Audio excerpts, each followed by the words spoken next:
Hi, this time it's your teacher. I'm teacher Othman. Alright, today's lesson, this one is uses of shall be and will be. But today's lesson is negative. Alright, to the previous lesson tuliangalia jinsi ya matumizi ya shall be and will be. Tujifunza jinsi ya kusema itakuwa, nitakuwa, itakuwa mzoefu, kesho itakuwa Jumamosi na maswali yake je itakuwa. Right, but today tunakwenda ku negative. Tunakwenda kukanusha au kukataa jinsi ya kusema haitokuwa, hakitokuwa, hawatokuwa mzoefu wa kuongea Kiingereza. So kama unataka kujua jinsi ya kusema sitokuwa, hatokuwa, hakitokuwa, let's dive and listen. Right. Uses of shall be and will be. These are used in the future tense. Maneno kwa kawaida huwa yanatumika katika future tense wakati ujao.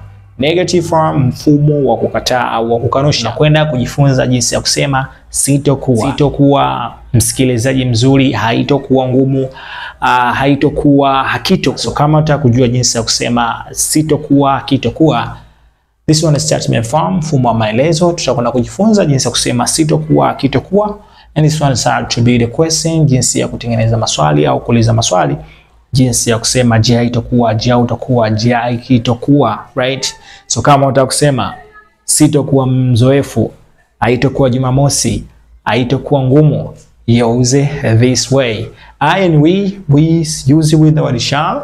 You, the Asian 8, we use with the word will. Then we add not. We change our affirmative sentence into negative by adding not after helping verb. What tunabadilisha sentence maelezo kuwa ya kukanusha kwa kuongeza not mbele ya helping verb. So tunaongeza not mbele ya shall or will, tutakuwa tumetengeneza sentence yetu ya kukanusha. So then after word not we take a word be. I shall not be, we shall not be, he will not be, she will not be, it will not be. Ili kamilike jinsi ya kusema sitokuwa, haitokuwa, hakitokuwa, take a noun or adjective, eka hapo mbele aina neno unapaswa kuweka liwe aina jina au adjective. Ukiweka neno aina lingine linatoka nje ya maana jinsi ya kusema itakuwa, kitakuwa, pengine labda haitoleta hata maana. Say I shall not be a driver, sitokuwa dereva. You will not be my friend, hautokuwa rafiki yangu. So hivyo ndivyo jinsi ya kutengeneza sentences za kukanusha au kukataa katika mfumo wa maelezo, jinsi ya kusema haitokuwa, sitokuwa, hakitokuwa. Kinahakikisha ili kamilike jinsi ya kusema itakuwa, haitokuwa, hakitokuwa, kisha umeweka noun or adjective katika mfumo, katika jedwali letu, right, jinsi inavyoelekeza. But tuna contraction. Contraction ni ufupisho ambao native huwa anatumia sana. Kama utatumia contraction utakuwa mzuri katika kusikia Kiingereza. Utakuwa mzuri katika kusikia Kiingereza wale wazungu wanavyoongea, right? Lakini pia ukitumia contraction utakuwa mzuri katika kuongea. Utazungumza like a native, you speak fluently. Contraction inafanyika katika shall not na will not. Contraction yake huwa ya maneno yanabadilika. Badilika, inakuwa shall not, inakuwa shan't, will not, inakuwa won't. So we say I shan't be, they won't be, you won't be my wife again, hautokuwa mke wangu tena. He won't be my husband again. She won't be a good teacher, hatakuwa mwalimu mzuri. Won't, shan't, right? So hivyo ndivyo jinsi ya kucontract. Use will speak naturally, right? And how to be the question, jinsi ya kutengeneza maswali. Maswali huwa tunatengeneza kwa kuanza na word shall or will, then not. After that we take a word passive pronouns or noun, then we take a word be, and after we take a noun or adjective. All right, so we say shall not, will not. Shall not I and we start with the shall here. You, the Asian 8, we start with the word will, then not. Shall not I, shall not we, will not chew, tikusana sound ya J, we say chew. Will not chew, will not they, will not he, will not she, will not he be, right? Inahakikisha ile kuleta swali kuwa je haitokuwa, je hautokuwa, mbele umeweka noun or adjective. Ndio kanuni halisi. Kama tulivyosema haya maneno yana maana tatu, yana maana zaidi ya tatu. Sasa leo tupo katika maana jinsi ya kusema itakuwa, haitokuwa, right? Sasa hakikisha umeweka noun or adjective hapa mbele, ndio itakuwa inaleta maana jinsi ya kusema haitokuwa au hawatokuwa. So with contraction, tuna contraction, kuna ufupisho kama tulivyoangalia katika statement form, katika mfumo wa maelezo. Contraction yake kama kawaida, shall not inakuwa shan't, will not inakuwa won't. So we say shan't I, shan't we, won't you, won't they, won't he, won't she, won't it. Shan't I be a doctor? Je, sitakuwa daktari. Won't you, okay, won't you be a driver? Je, hautakuwa dereva. Won't it be on Friday? Je, haitakuwa Ijumaa? Right? So hivyo ndivyo jinsi ya kusema sitakuwa na maswali yake, je, hautakuwa. Right? So now let's look examples. Number 1. Amina won't be a good driver because she's lazy.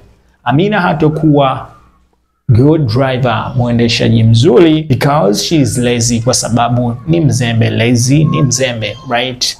Big question, won't she be a good driver because she's lazy? Big question, won't she be a good driver because she's lazy? Je, hatakuwa mwendeshaji mzuri kwa sababu ni mzembe? So here we use contraction, tumetumia contraction. Will not, we say won't. Won't she be a good driver because she's lazy? Yes, she won't. Contraction. Complete is yes, she will not. No, she will. No, she will. That's the contraction. We say no, she'll. Katika affirmative tunaangalia contraction ya affirmative they'll, she'll, ill. So no, she'll. Majibu katika Kiingereza siku zote huwa anakuwa kwa ufupi. Tunapata majibu kama utaulizwa shan't I be a doctor? Won't you be a driver? Je, utakuwa dereva? Kama utaulizwa hivyo majibu yake utajibu. Kama ni ndio hautakuwa, we say yes, I shan't. Ndio sitakuwa. Yes, we shan't, contraction. Lakini complete we say yes, I shall not. Yes, they will not. Won't you be my wife? Yes, I shan't. Ndio sitakuwa. Kama hapana nitakuwa, we say no, tutaanza na no, I shall. Or will, tutaishia katika shall or will. No, I shall. Hapana nitakuwa. Won't you be my wife? No, I shall. Hapana nitakuwa. Lakini tuna contraction, ito passive contraction is I'll, you'll, they'll, he'll, she'll. I shall, they will. I shall, you will, they will, he will, she will. Tuna contrast, we say I'll, you'll, they'll, he'll, she'll, ill. Hii tuliangalia katika passive form. So we contract, we say no, I'll, no, you'll, no there, no here. So hivyo ndivyo jinsi ya kujibu kama utakuwa umeulizwa kupitia mfumo huo, utajibu katika njia kama hizo. So now let's look more examples. Won't she be a good driver because she's lazy? Yes, she won't. Ndio atakuwa mwendeshaji mzuri kwa sababu ni mzembe. No, she'll. Hapana atakuwa mwendeshaji mzuri. Number 2, the last one. This won't be the last topic. Hii haitakuwa topic ya mwisho, right? The question, won't it be the last topic? Je, hii haitakuwa topic ya mwisho? Yes, it won't. Ndio haitakuwa topic ya mwisho. No, it will. Hapana, itakuwa topic ya mwisho. So that's for today. So tumejifunza jinsi ya kusema sitakuwa, hatakuwa, akitakuwa, na maswali yake. Je, hautakuwa? Je, hautakuwa? Hakikisha ili kamilike jinsi ya kusema haitakuwa umeweka mbele noun au adjective. Ukiweka aina ya neno lingine unatoka nje ya maana, pengine isilete hata maana. So that's for today. Tukutane katika topic ijayo. Don't miss that topic. Thanks a lot for being with me.